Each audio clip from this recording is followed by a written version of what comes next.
Hi, this is Michael from Impressive, and welcome to another episode of IWTV. And today we have a Ferrari 458 Speciale Aperta. It's hard to pronounce, but anyways, it's from ST Exotics. They sell a lot of high-end luxury cars, and feel free to check them out. I put the link below. And today we're gonna install FI exhaust and do ceramic coating onto this car. So hope you guys enjoy the video and stay tuned.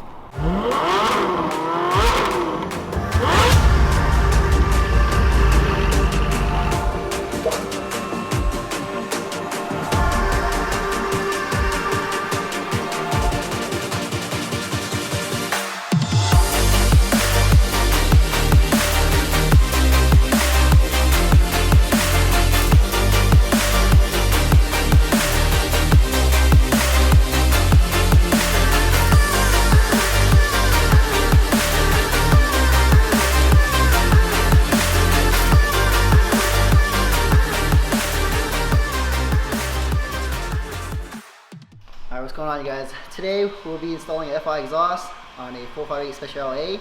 These are pretty rare. They only made 499 of them. It's pretty crazy, but you know, sometimes customers want louder on the exhausts. So this exhaust is pretty cool. It's very light compared to stock, and you're going to be gaining horsepower, more torque, and better throttle response. If you want it louder, you get this option with the valve remote control. So when you push the button, of course the valves will open, it'll be way louder and everything. So the overall everything, you're gonna get more power, more torque response, lighter, and the best part of it, you get to shoot flames. Everybody loves flames.